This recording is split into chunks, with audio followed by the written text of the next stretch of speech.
Olá, meu nome é Carol e hoje eu vim falar dos livros que eu mais gostei em 2019. Mas antes, inscreva-se no canal se você for novo por aqui, ative o sininho para saber quando sair os vídeos novos e já deixa o seu curtir para ajudar na divulgação desse vídeo. Então, que como eu li mais de 100 livros esse ano, e foi um ano de leituras muito boas, foi praticamente impossível escolher só 10.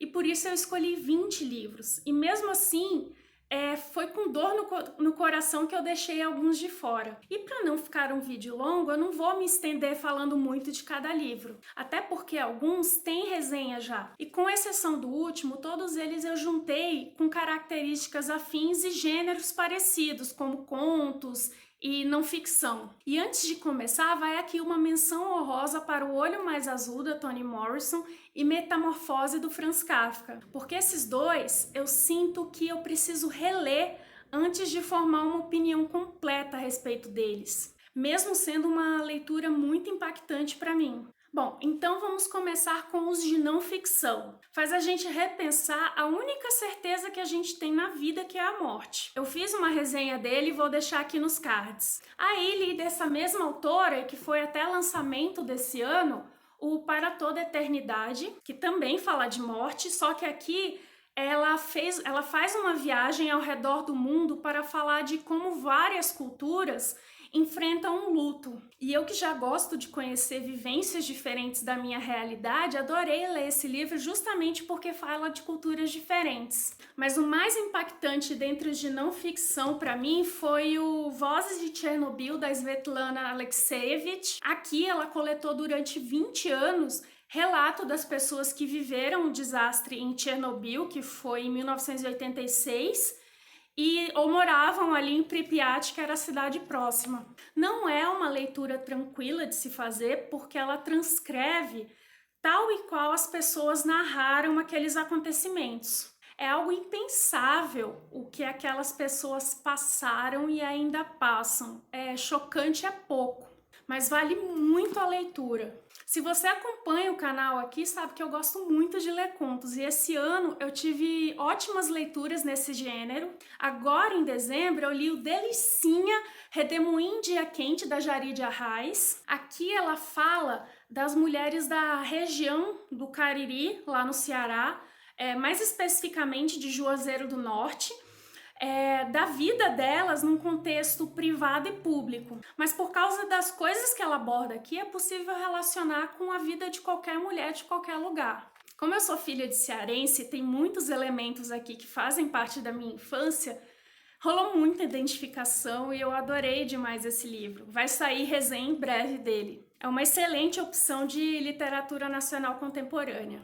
Um livro da Tag Curadoria, que agora eu não lembro de que mês foi, e foi queridinho de muita gente, foi esse Intérprete de Males, da Jhumpa Lahiri. É daqueles livros também que mostram uma realidade assim muito diferente. Aqui ela fala da cultura indiana, por ela ter pais indianos, mesmo ela sendo nascida em outro país, na Inglaterra, se não me engano. Essa é uma das questões que ela aborda no livro, quando fala de não pertencimento, de preconceito e de esperança de ter uma vida melhor. Ela toca em outros assuntos também, de uma maneira assim bem delicada e por vezes sutil. É um livro assim maravilhoso. Aí o meu queridinho entre os contos foi o No Seu Pescoço, da Chimamanda Ngozi Adichie. Foi a minha primeira resenha desse canal, eu gaguejo horrores e vou deixar aqui nos cards também. E é um livro também que vai te mostrar outras realidades. E ainda tem a escrita da Chimamanda, que é primorosa, daquelas que te pega logo no início de cada conto. Tá nos favoritos da vida. Aí eu li bastante romance contemporâneo também, entre eles tem esse O Amor Verdadeiro, na Livraria dos Corações Solitários, da Anne Darling, que é o segundo de uma trilogia. E olha que fofurinha, viu? É daqueles livros que falam de livros durante a história e como não gostar, não é mesmo? E o livro preferido da personagem principal é Orgulho e Preconceito e tem muitas citações desse livro durante a narrativa. E é engraçado que sempre que a personagem se vê numa situação difícil, ela fica se perguntando o que a Jane Austen faria no lugar dela. É muito fofo mesmo, uma leitura assim muito leve que, claro, eu também recomendo. Aí no Kindle Unlimited eu li o Confesse, da Colleen Hoover. thriller e que história de tirar o fôlego, viu? E fala da Auburn, que agora ela precisa recomeçar a vida, mas de um jeito que ela não pode cometer erros, uma vez que ela já perdeu tudo que tinha. Ela conhece o Owen, que oferece um trabalho para ela justo no momento que ela estava precisando. É uma história de amor assim bem intensa, que parece impossível porque envolve segredos e a necessidade de seguir uma vida sem deslizes. E o final, assim, é sensacional. Aí li em e-book também, só que esse eu comprei, Um Teto para Dois, da Beth O'Leary, e essa sinopse é muito inusitada. Foi um dos hypes do ano, além de também estar entre os favoritos de muita gente. Conta a história da Tiffy, que ela saiu de um relacionamento e agora precisa alugar um local para morar, só que ela ganha muito mal. Aí tem um Leon que mal para em casa e quer dividir o apartamento dele por um preço que a Tiffy pode pagar. E por causa dos horários dos dois, eles nunca se veem e começam a se comunicar por post-its. É uma história fofíssima, muito engraçada, mas também trata de temas muito importantes. Aí um livro que eu amei e tô indicando para todo mundo é o Pequenas Grandes Mentiras, da Liane Moriarty. Aliás, ela se tornou uma autora assim que eu tô adorando a escrita dela. Aqui a história gira em torno de 3 mulheres que têm crianças pequenas e que estudam numa escola infantil de uma cidade litorânea pequena. E como tem treta nessa escola. E essa autora é a rainha das reviravoltas, você não consegue parar de ler. Esse livro aqui eu li em 2 dias, porque 1 hora eu tinha que dormir. E depois eu li Fique Comigo, da Ayobami Adebayo, essa edição minha aqui é a da Tag. E pensa num livro que eu chorei. Ora eu chorava de tristeza, ora eu chorava de raiva pelo que a personagem principal passava. Trata da cultura da poligamia e daquela pressão que a mulher sofre quando ela não consegue gerar filhos dentro do casamento. E da pressão que a própria mulher acaba se impondo também. É um livro muito sofrido, mas é muito bem escrito. E um que é lançamento e li agora no finzinho do ano foi esse Eu Tituba, da Maryse Condé.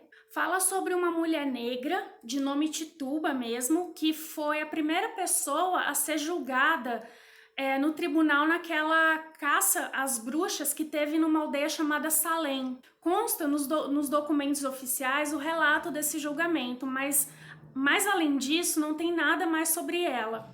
Então, com base nisso, a escritora resolveu dar uma história para essa mulher. É um livro assim muito emocionante. Aí teve Fahrenheit 451, do Ray Bradbury, e foi, pelo que eu me lembro, a primeira distopia / ficção científica que eu li. Eu fiz uma resenha dele e vou deixar aqui nos cards. Ler esse livro, nesses tempos tão sombrios, me fez questionar sobre o quão distante essa distopia está da nossa realidade. Aí li outra ficção científica também, que foi o Kindred, da Octavia E. Butler, que é conhecida como a primeira dama da ficção científica. Eu também fiz resenha sobre esse livro e também, se não couber mais nos cards, eu vou deixar na descrição. E aqui nesse livro, além dela falar sobre passagem no tempo, ela também faz muitos questionamentos sobre escravidão, a condição de ser negro, e por causa disso também gera muita empatia. Eu fiquei com vontade de ler mais coisas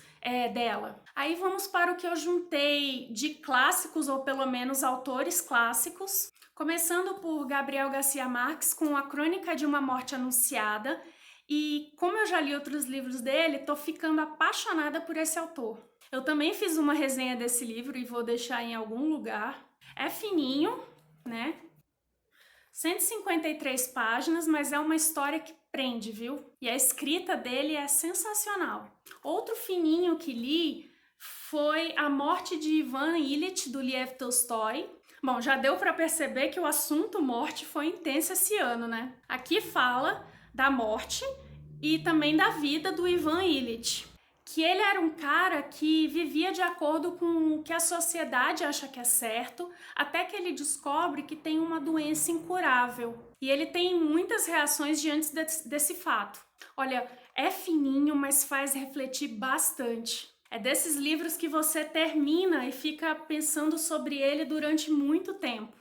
Outro que li também foi desses que eu terminei e fiquei pensando também inclusive foi mudando o meu conceito acerca dele, foi o Só é para Todos, da Harper Lee. Aqui quem conta a história é uma menininha de 8 anos. Ela mora numa cidade pequena, bem pequena, no sul dos Estados Unidos, numa época já depois do fim da escravidão, mas que, né, como é o sul dos Estados Unidos, ainda é bem complicado. Ela narra quando o pai dela, que é um advogado muito justo, vai defender um homem negro que foi acusado de estuprar uma moça branca. É um clássico, viu? Leia. Outro também que ficou comigo no pensamento e também mudei o meu conceito depois que terminei foi O Morro dos Ventos Uivantes, da Emily Brontë. Aqui conta a história do amor intenso, bota intenso nisso, e impossível da Catherine e do Heathcliff. E também fala de ódio, vingança e relações bem tóxicas. É um romance gótico assim de primeira.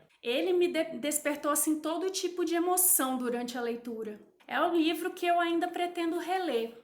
Um livro que eu li no início do ano e que eu vou fazer uma resenha, mas quando eu fui pegar para folhear para fazer a resenha, em outra edição, essa edição comentada da Zack é bem melhor, foi esse Persuasão da Jane Austen. A leitura é tão fluida que quando eu vi eu estava fazendo de novo, e foi assim numa tarde. É um romance que fala de segundas chances na vida. Fala de dois personagens que no passado estiveram muito apaixonados, mas que a mocinha foi persuadida a não se casar porque o mocinho não tinha recursos e também não era nobre. Aí a história começa quando eles se reencontram 7 anos depois em circunstâncias assim bem diferentes.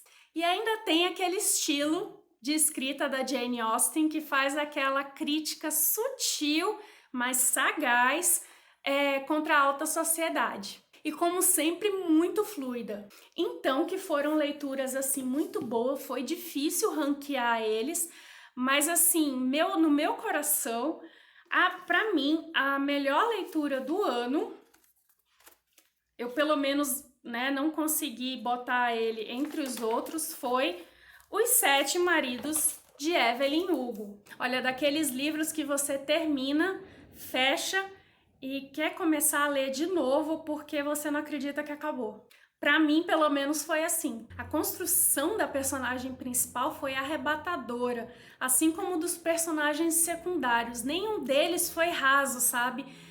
Totalmente bons ou ruins. Você fica pé da vida com os erros da Evelyn Hugo, sente empatia pelas dificuldades que ela passa e fica feliz pelas conquistas dela. E toda a narração da Evelyn Hugo para jornalista foi tão bem feita que você acredita que aquilo de fato ocorreu.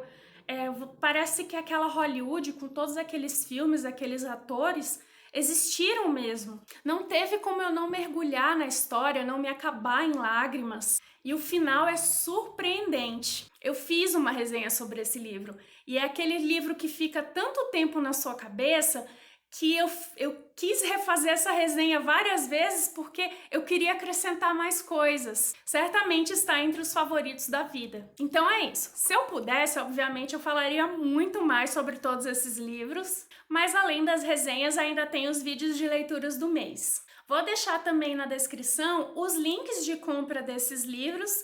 Se você se interessar por algum deles, eu recebo uma pequena comissão se você comprar pelos links, e você não paga mais nada além da sua compra. E agora quero saber de você, quais foram os seus favoritos? Me conta lá nos comentários. Um grande beijo e até a próxima!